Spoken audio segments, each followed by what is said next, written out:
Mm,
mm,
Marvin, can you hear me? Yes, I can. Okay, we got a few more minutes and then we'll start, all right? No problem.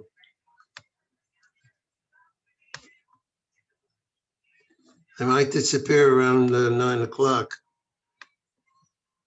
I have a doctor's appointment.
Morning, Marvin. Good morning, bro.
Steve, I assume that's you on the phone? Yes, it is me. I'm continuing to have computer problems. It's unbelievable. I'm trying to log on with Zoom and it's just impossible with my computer. Hmm. I've had it fixed 3 times already and it still goes back and it blocks me on the web. Maybe I'll be able to get on today, but I've been playing with it now and it hasn't yet allowed me to, so.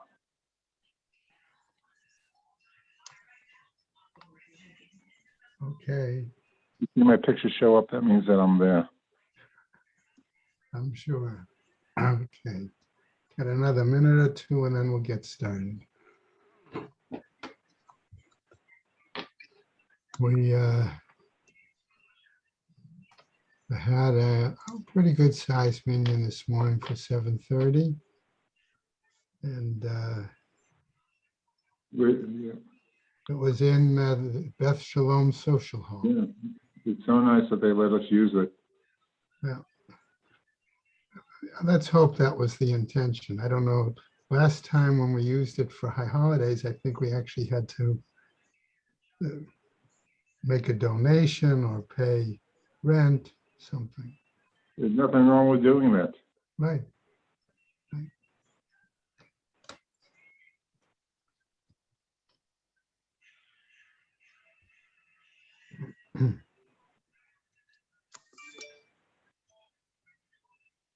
Okay, there should be a few other guys getting on. Either that or they decided to do something else this morning.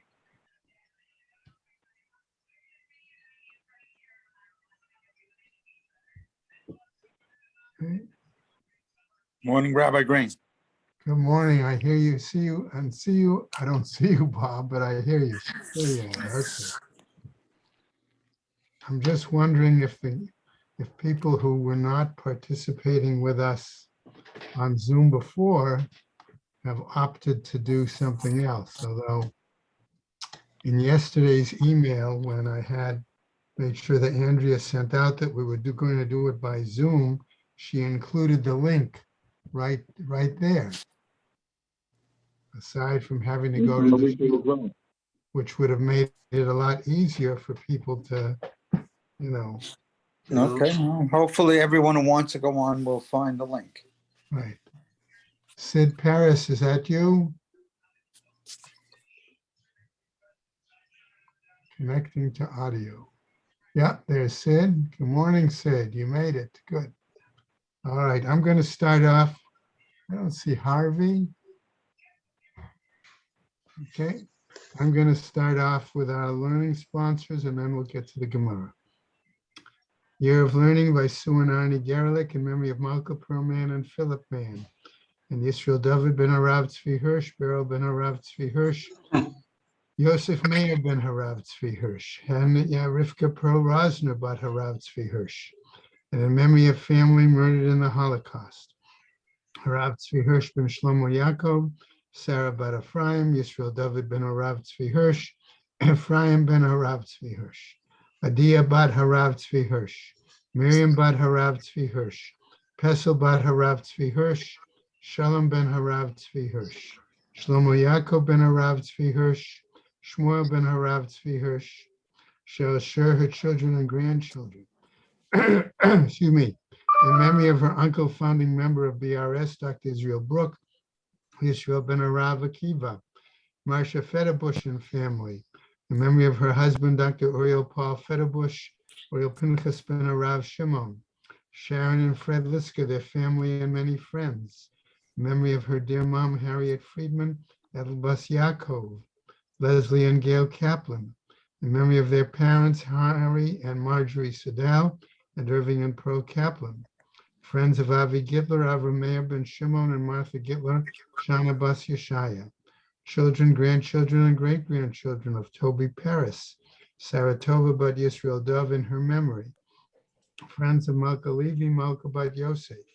Friends of Joe Wolf, Yosef ben Chaim. Charlie Gelfenstein and Sam Levine in memory of Ramona Levine, Rachel Mata bat Asher. I have a month of learning by David and Mindel Cheslow in memory of his mother, Bela Bas Meir.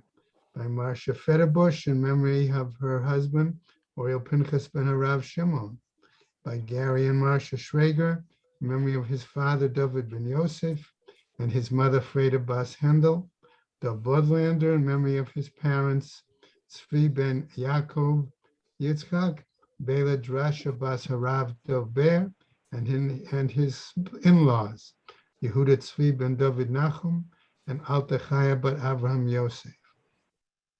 We have a week of learning by Vicky Rabinovich Fish and Larry Fish in memory of her mother Ita bat Tzvi and her father Chaim Zusya ben Shlomo ben Sion, and by Michael and Judy Poretsky in memory of his father Gershom ben Chaim Tzvi. Also today being the 10th, right? Okay, that actually is it. Okay, so may Shamas have an aliyah, crank rafia, velti ashira shama tzliah, v'chol b'nei Israel a good gaban shiar. Hey, Hey, Ruvain, hey, good. Okay, Amen. very good. All right, I am going to have a start, since we were rushed a little bit yesterday, on the Lamed Gimel Amud Beis, where the Gemara is. Okay, that's about 4 lines up from the bottom of the Amud. Okay, and then we'll move right into today's stuff. Okay, so the Gemara is clarifying the status of the Arovos, right? And says Tanu Rabbanan, says the Braita, Arve Nachal. Okay, the brook willows. I'm going to translate it that way. Hagadilim al Hanachal. That seems that it grows by a brook or a stream. Davar Acher, another explanation. Arve Nachal, again. Sha'ala, that its leaf, Shala, Mashuch Kenachal, is stretched, okay, elongated like a brook. Okay, Tanya Idach, and another Braita teaches, Arve Nachal, Eli Ela Arve Nachal. This seems to imply only brook willows are acceptable. Shel not Baal, but Shel Harim, if it's from some sort of a field or irrigated area or from the mountains. Minayin, how do we know that these would be valid? Talmud Lomar, Arve Nachal Mikol Makom. Comes the Braita to teach us that it is, so to speak, willow brooks, okay, or brook willows, okay, of any variety, okay, of all circumstances. Let's go on Lamed Dalet now. Okay, Abba Shaul Omer. Abba Shaul is clarifying. Arve, the fact that it's in the plural, shtayim, which means we need minimum of 2. Achat le'lulav ve'achat le'mikdash. One should be for the lulav, and one should be used in the temple. Now, if you look at, we're going to note number 3 in Art Scroll on 34A1.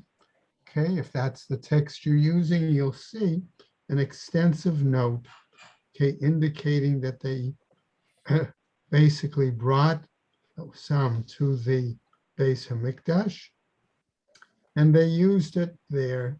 Okay. Now, what happens? Okay, V'Rabbanan, L'Mikdash Minaleho, and the rabbis, as regarding bringing one to the Beis Hamikdash, on what basis do they make it? Hilchata Gemire Leho. They learned it as a halacha l'Moshe Sinai. The Amar Rabbi Yassi, Amar Rabbi Yochanan, as said by Rabbi Yassi in the name of Rabbi Yochanan, Eser Netiot, Arava, V'Nisu Chamayim, halacha l'Moshe Sinai. That there were 3 clear items that the rabbis could not find even a pasuk as an esmachta, and therefore strictly said that they were the halacha l'Moshe Sinai, and that's where note number 3, as I said, comes in. It's the question of cutting or working the land, okay, during a Shemitah year. Normally you have to cease plowing, things like that, a month before. However, if you have 10 trees in an area within a base sa'a, okay, then it's permissible up to the day before the start of Shemitah to plow and work that area. Halacha l'Moshe Misinai. Arva, that's our case here, okay, that one should be brought to the temple. V'nisu chamayim, and that, of course, is the water libation, right? Water libation that was done, okay, on Sukkot, right? Note 4 in Art Scroll points that out, by the way. Okay. Tanu Rabbanan, a new Braita, Arve Nachal, again, brook willows, Hagdelot al Hanachal. This seems to be implying that they have to grow or be similar at least to those that grow by a brook. Prat the Tzaftzafah, with the exclusion of the Tzaftzafah. Now the Gemara is going to have to go into some detail. Here, I'm just going to point out briefly. Tzaftzafah was another variety of, let's call it plant, similar to a willow. Okay, the Gemara is going to give us some discussion in more detail shortly of the differences. However, we should know that this is going to be an issue. Okay, it could be that it was a kind of willow that grew in another location. Okay, it could be, Sid, okay there? All right, it could be that it's going to give us other distinctions between the normal brook willow and what we have talking about. Right? So with the exception of Tzaftzafah, Hagdila bein Haharim, that grows among the mountains. Amar Rabbi Zera, this is Rabbi Zera, Ma'ikra. So Rabbi Zera wants to clarify and says, on what verse would you say that this is excludes this Tzaftzafah from being included as part of the Arba meaning? We have a pasuk. Kach al hamayim rabim tzaftzafah shemo. Pasuk says he took it, that which grows on abundant waters, and set it up as a tzaftzafah. Okay. Now that pasuk comes from Yechezkel, chapter 7, verse 17, verse 5, where it implies that Hashem took Bnei Yisrael, according to the prophet, and set them up in a positive potential situation that they would grow and develop positively, but because of their misdeeds, they became, I don't want to say abhorrent, but they became certainly less faithful, less beneficial, less developed. Okay, so it's a poorer, all right, or a lesser quality kind, it would imply, of a lesser quality. Okay? So what happens? Amar le Abai, Vadilma Perushi Kamafarish. Says Abai, maybe that's simply the phrase Tzaftzafah Shmo. It simply tries to come to explain, okay, the phrase Kachal Mayim Rabim. Kachal Mayim Rabim, that they were taken by multiple waters. Umaynihu. So what are we talking about?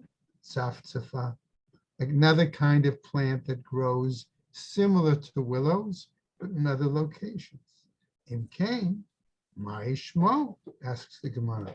If that's the case, why did the verse have to have the word his name in that case? Okay. Amar Rabbi Abahu, and he answers, Amar Kadosh Baruch Hu, Ani amarti sheyu Yisrael lefnai kikach al mayim rabim.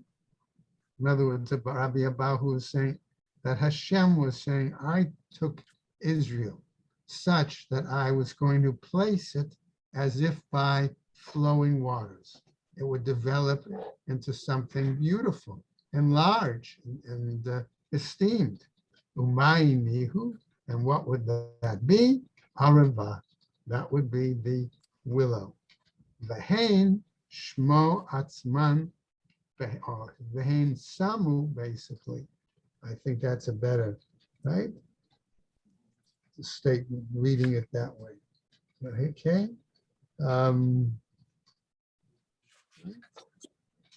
Vehain samu atzman, right? That's the case. Atzman kitzafzafa shebahari. And they made themselves like this tzafzafa of the mountains. Pika dematne la lahai. There are those who teach it in the following manner. Kra amat nitin. Okay, we can say here, right, that, sorry, 1 second. Right.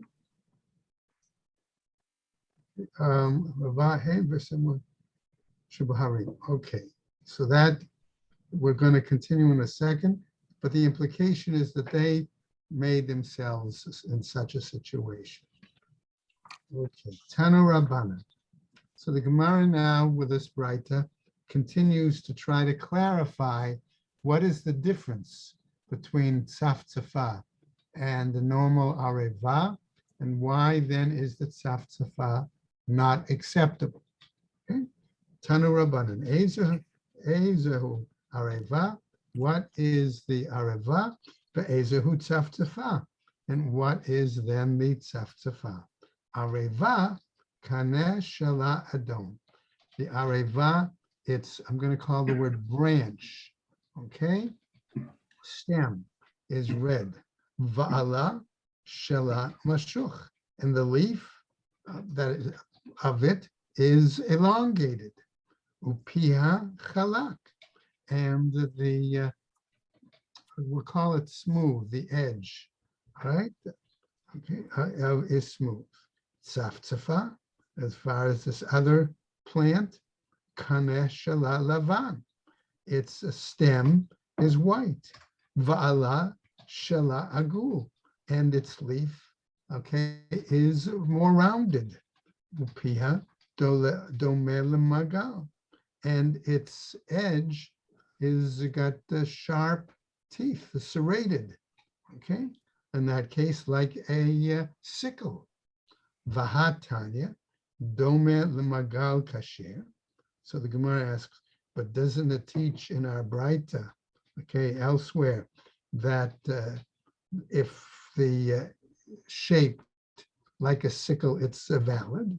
Domeh lemeser pasul. But if it's serrated more like a saw, where the teeth are not even, but they're uneven, okay, then it's invalid. Amar Abai, says Abai, Kitanya Hahi Bechilfa Gila. When they were teaching that, it referred to another kind of variety of willow, which we'll call the Gila willow. Okay. Now, Amar Abai Shmamina, we learn from this, Hai Chifa Gila Kasher Lahoshana, that this Gila willow, okay, and we don't know, okay, again, clearly what it is. Note 12 on 34A2 goes into some detail there. Okay, it also is serrated. Okay, however, what happens, says Abai, that this kind of plant, the Gila willow, also should be valid for Hoshana. Pshita, that's obvious. Mahu detema. So then what are you trying to tell us? O'il ve'it l'shem levai lonit kasher. I might have thought that since it had an adjective describing it, okay, in other words, would be different, that would make it a unique item and therefore not valid. Kamash malan comes to teach us that's not the case. Ve'ema hachinami. And I would say here too, Arve Nachal, when it says brook willows, Amar Rachmana Mikol Makom, that according to the Torah, then it should be of any variety. Now, Amar Rav Chisda. Rav Chisda, however, is going to make an important comment. Hani tzlat mili ishtani shemayu. But he says these three items. Okay, I'm going to phrase it that way, right? What happens? In other words, calling Arve Nachal or Tzaf or Khalifa Gila, okay, calling these plants by these names. What happened? These three items, Ishtane Shema'ahu Mikichara Beit HaMikdash. Their names became changed. I'm going to phrase it as intermingled, okay? Right? Since the time of the Beis HaMikdash was destroyed. Chalfata, Arvata. The Chalafta was called an right? Arava. Arvata, Chalafta. Or the Arava was called the Chalafta, right? My nafkamina, what's the difference? Lelulav. In other words, the difference is one would be acceptable for the arba meaning and one would not. Let's take another example, says the Gemara. Shipura chatzotzra. We have the example of a shofar and a trumpet. Chatzotzra v'shipura, or a trumpet and a shofar. Right? My nafkamina, what's the difference between them? The shofar shel Rosh Hashanah, that we're talking about what instrument can be used for sounding on Rosh Hashanah. Let's take another example, says the Gemara. Patorta, patora, a small table, a large table. Patora, patorta, a large table or a smaller table. Lamai nafkamina, so what's the difference? Lamekach umemchar.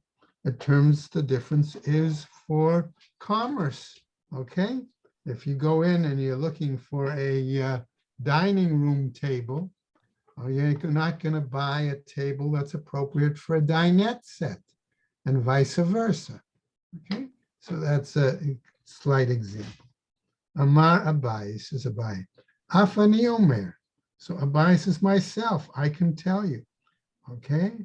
That I can give you another example that deals halachically, okay? And what's that? Beikase hovlila. We're talking about parts of a cow, whether we're talking about one stomach, the first stomach, or the second stomach, or the second stomach and the third stomach, right? Hovlila beikase. Lamai nafkamina. So what's the difference between them? Lamachat hanimtza ba'ovei beit hakosot. We're talking about a situation where if a needle gets stuck among the folds of a particular organ, do we going to say that that needle might pierce through that organ and therefore render the animal a treifa? So here too, we're pointing out, okay, that it does have a significant halachic difference. So picking up then, we continue. Okay, Amar Rabba Bar Yosef, he says, Afani Omer, I'll give you another example, he says. Okay, Bavel, Bursif, Bavel. That the country was known as Bavel, then it was called by another name, Bursif, and vice versa, then afterwards it was called back to Bavel. Okay. Lamai nafkamina, as we go on to Amud Beis, Lamud Dalet Amud Beis, what's the difference? Legite nashim.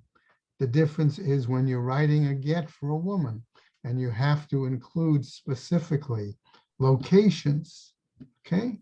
That it's written, the get is written on this following river, in the following location, so on and so forth, all right? That's the point. Okay, now a new Mishnah. With this new Mishnah, okay, we want to deal with the fact that we've acknowledged that there are arba meaning. We've talked primarily about the lulav, hadassim, and aravos. we're eventually going to get to etrog as well in more detail.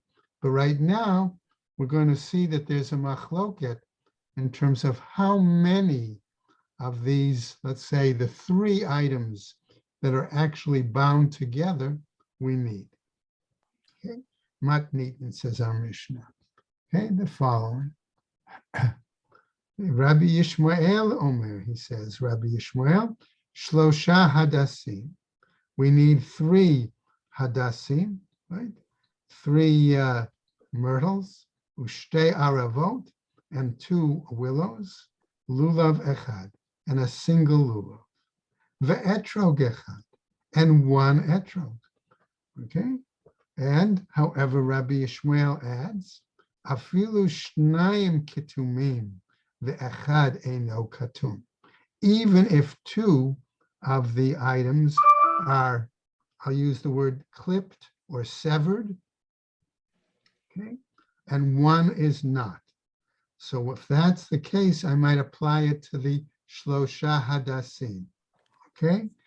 So all you need is 1 out of the 3 that is, want to call it whole or unsevered. Now, Rabbi Tarfon Omer says as follows, Afilu Shloshtan Ketumi. He disagrees with Rabbi Yishmael and says regarding the Hadassim, even if all 3 are clipped or severed. Another opinion, Rabbi Akiva Omer, Kashem Shelulav Echad, Ve'etrog Echad, the same way that there is 1 lulav and 1 etrog, Kach Hadas Echad, Va'arava Echad. So likewise, only 1 myrtle and 1 willow, right? If we had paskin like Rabbi Akiva, life would sometimes be a lot easier on Sukkot, right? However, let's see what happens. Gemara, Tanya, says the Braita, Rabbi Yishmael Omer, okay, pre-Eitz Hadar, okay? Remember, we always said we come back to our pasuk because that's what part of the whole discussion is. How do you define the statements in the Torah to clarify what the halachic behavior must be? Pre-Eitz Hadar, the fruit of a, let's call it beautiful tree, okay? Hadar tree. Echad, 1. Kapot Tmarim. Even though it's read as kapot, since it's written in the singular, it implies echad, 1. Anaf eitz avot, okay, a branch of the willow tree. Shlosha, okay, why? Let's see if the Gemara is going to tell us. Arve nachal, right, willow, okay, that means willow, brook willows, shtayim, 2, okay. Va'afilu shnayim ktumim, and even if the 2 are clipped or severed, ve'achad she'eino katum, and so long as 1 is not. Okay? So again, we have to assume that that comes back to the Hadassah. Now, back again to Rabbi Tarfon. Omer, Shlosha, right? 3. Va'afilu shloshtan ktumim. And even if the 3 are severed or clipped. So the Braita seems to be different, okay? Before, remember, Rabbi Tarfon had said simply, even if the 3 were clipped. Here, Rabbi Tarfon says that we have to have 3, and even if the 3 are clipped. Let's see that difference. Also, we have to compare the Braita's statement of Rabbi Yishmael to what he said in the Mishnah. Finally, we come back to Rabbi Akiva. Rabbi Akiva Omer Kashem Shalulav Echad Ve'etrog Echad. The same way the etrog is, lulav is 1, and the etrog is 1. Kach Hadas Echad Va'areva Echad. So the myrtle is 1, and the willow is 1. So Rabbi Akiva seems, at least to me, to be the only one where there's not a difference between what he says in the Mishnah and what he said then in this Braita. Whereas Rabbi Tarfon, there's a slight difference. And with Rabbi Yishmael, okay, again, okay, there seems to be a greater difference. Now, let's go on. Amar lo Rabbi Eliezer, says Rabbi Eliezer, Yechol yehe etrog imahem ba'aguda achat. Is it possible, asks Rabbi Eliezer, right, that maybe we need to tie the etrog together with the other three meaning, make them a single unit. Amart, okay, Amarta, and you're going to say as follows: V'chi ne'emar pri eitz hadar v'kapot marin.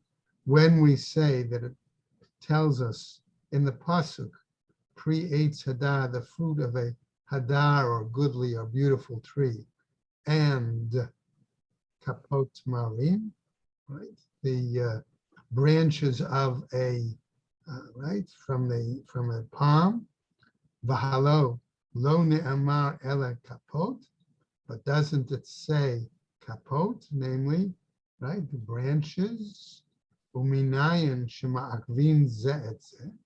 And how do we know then that in regards to the meaning, okay, that one, I don't want to use the word influences, but can have an impact, okay, a limit or are essential one for another. Talmud Lomar, says the pasuk, ulekachtem, you shall take, shetehe lekicha tama, namely that it should be a complete, okay, purchase, a complete taking. It's all together. The Rabbi Yishmael, Manav Shach, and Rabbi Yishmael, okay, either way, we seem to have a problem with his statement, right? Ish lemim by, if we're going to say, right, that Rabbi Yishmael requires that the hadassim be entirely whole, okay? The bai nami kuhu, let him say that they all have to be whole, okay? In other words, that they all have to be beautiful. Ilo bai shlemim, if we say that they don't have to be whole, afilu chad nami lo, then why did he say if two were severed and so long as one was whole? Why does he even need one to be whole? Amar, he says, Birya, Amar Rabbi Ami, says Birya, another of the sages in the name of Rabbi Ami, Chazar bo Rabbi Yishmael, that Rabbi Yishmael recanted from this position. Now, says the Gemara, Amar Rav Yehuda, Amar Shmuel. We have a statement by Rabbi Yehuda, Rav Yehuda, who wants to render a halacha in the name of Shmuel. Halacha k'Rabbi Tarfo. That the law is like Rabbi Tarfo, okay? Implying that even if the hadassim are severed or clipped at some point, that they are still valid enough to be used, okay, with the lulav and the myrtle, lulav and the aravos. Okay. Now, what's the point? Va'azda Shmuel atame, and Shmuel followed basically his own opinion. Da'amar laho Shmuel, as Shmuel says to them, lahanhu de mezavne asa. What he said to those who were the merchants who sold myrtles, ashvu v'zavinhu.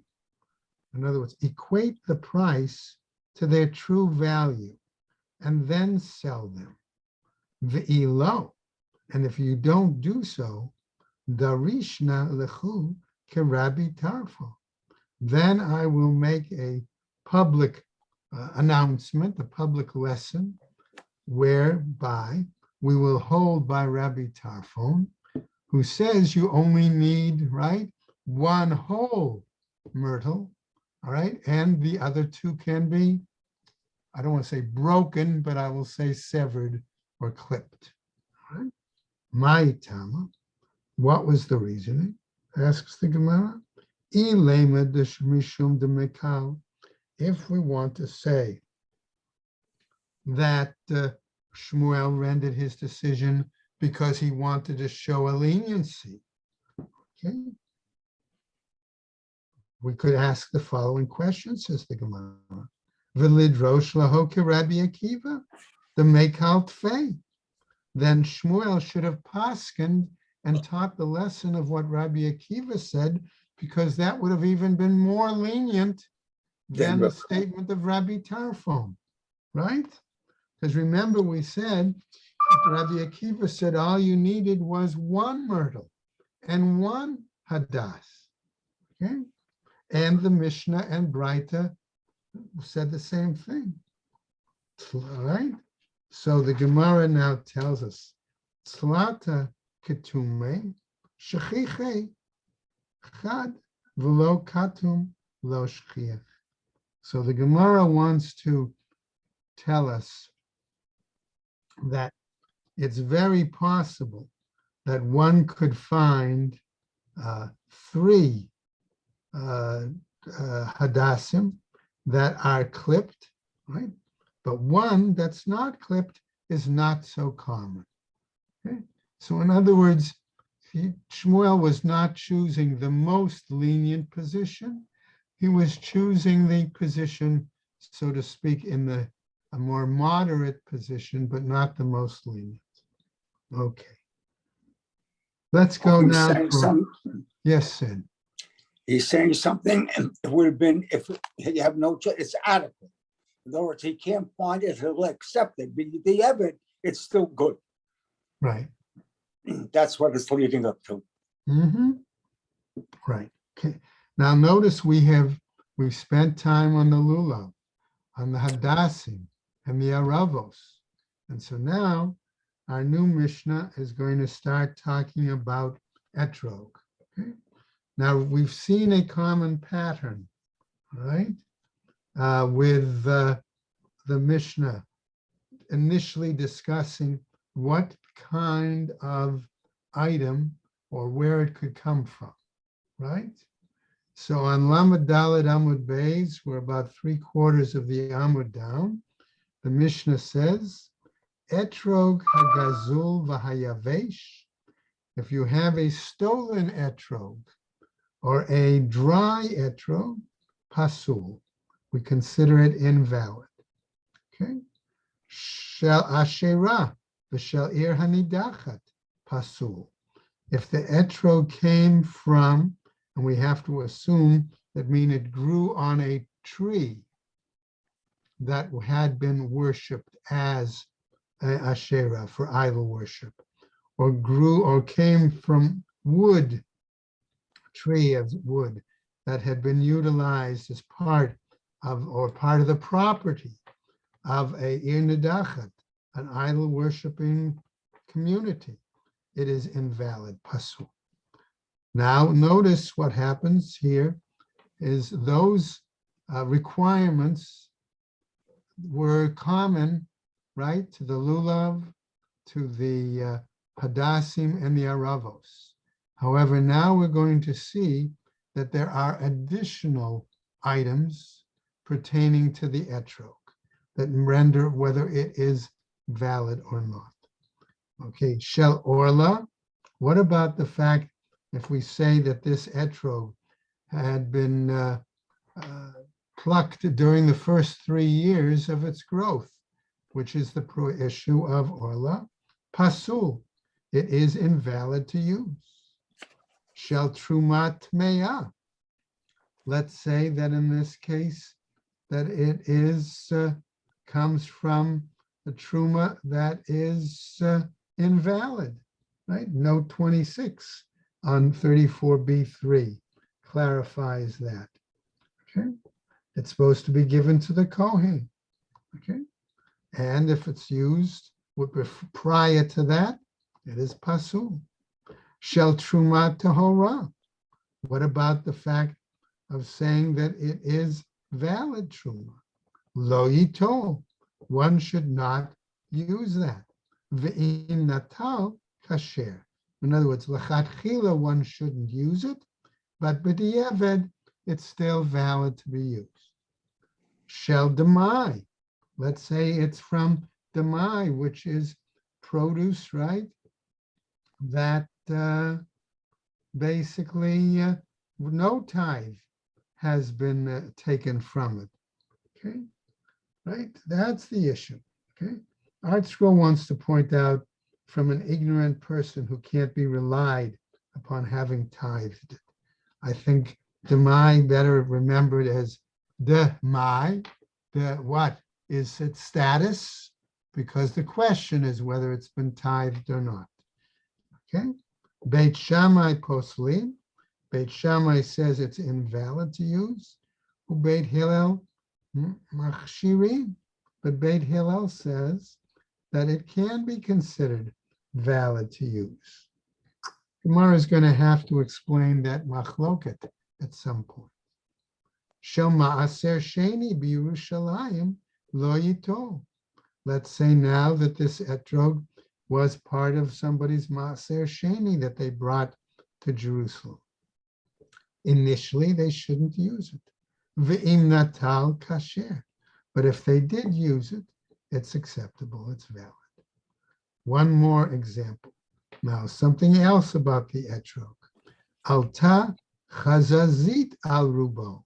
Let's say the etrog has some sort of boils, okay, growth on it, okay. I think we would consider it like a mold, something like that. Let's as a parallel, all right? Okay, or let's say natla pitmato, right? Pitmato, or let's say the piton, okay, on the very top of the, I'll call that the top of the etrog, right? Had been, right? Or niklaf, or somehow the etrog was peeled. Nisdak, or let's say it was severed in some way. Nikev, or it had a hole in it. V'chaser kol shehu, and any part of it was missing, pasul. Then we say that etrog is invalid. Now, let's go back, says the Gemara. Alta chazazit al miuto. If we say, right, that chazazit, that boil or something, was only on a small section of the etrog, natal oktso, or if we say that the stem of the etrog, and on Art Scroll 34b3, you see a picture of a etrog there. Okay, shows the difference in where the stem is and where the piston is. Okay, so what happens?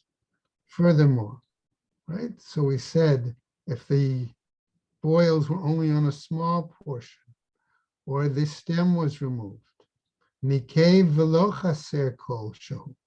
If there was a pin stuck, pinprick, a little pinhole, but nothing was missing, kasher, that would be considered valid.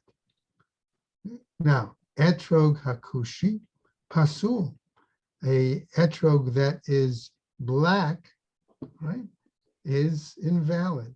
Why? That may imply that it is moldy from inside and that it is grown outside. Okay, v'hayarok kikarti, and if the etrog is green like a leek, okay, Rabbi Meir machshir, v'Rabbi Yehuda posel. Rabbi Meir says it is valid. Rabbi Yehuda disagrees and invalidates it. Okay. What about the size of the etrog? Shir etrog hakatan, the size of a small etrog. Rabbi Meir omer ke'egos, that it has to be at least the size of a walnut. Rabbi Yehuda Omer Kibetza. And Rabbi Yehuda says has to be the size of an egg. Ubegadol. And so therefore, if we said how small a valid etrog is, what about how large? Right? Kadesh yochaz shnayim biyado, divrei Rabbi Yehuda. Rabbi Yehuda says, okay, no larger than the fact that one could hold two of them in one hand. Rabbi Yossi Omer, says Rabbi Yossi, afilu echad b'shtei yadav. Even let's say if you had an etrog the size of an ostrich egg, I'll use that example, right? That you need two hands to hold it. Right? Tomorrow we're going to pick up tomorrow, okay? On Lamed Hey, where it begins to cite some Braito, and then it's going to begin to, okay, ask, how do we know for sure that pre-Eitz Hadar really means an etrog and doesn't mean some other growth, some other progress? Okay? So that's where we'll pick up tomorrow. The Gemara is going to talk later about Teruma on What? Esrog. Will the Gemara talk later about Teruma? About an Esrog? Well, Does we'll it mention see. it? Since they mentioned it before, there's a good chance that they might. Okay. All right. I got the problem with Truma Tuma. You know, though the Esrog is Tomei, and yet he can, he only has one choice, only to give it to a Kayan. He can't give it to anyone else. No one can have any end off from it. Even a Kayan can, who, if it's Tomei, also technically can't use it. Of course, there's an Indian of Kedusha on Teruma. And Teruma knocks off the Kedusha. Okay, well, that's a good point. Let's see if the Gemara does address it when we get to it. Yeah, okay. I was just curious. Yeah. I don't remember. 7.5 years ago. Ah, all right. Okay. I shouldn't talk. I found papers which Rabbi Shapiro gave on a lot of stuff. Well, hold on to them. I hold on to my notes and my stuff too. All right, everybody, have a good day. All the best. Stay well. Good and day, remember everybody. Thank to you tune very in much. You tomorrow are, Steve. again. Nice to see you. You too, absolutely. Thank you. Okay? Take Again, care, everyone. Be Zoom well. At 8:30. Be well. Bye-bye. So long. Everybody signing off. Okay, to make it. Like to see that,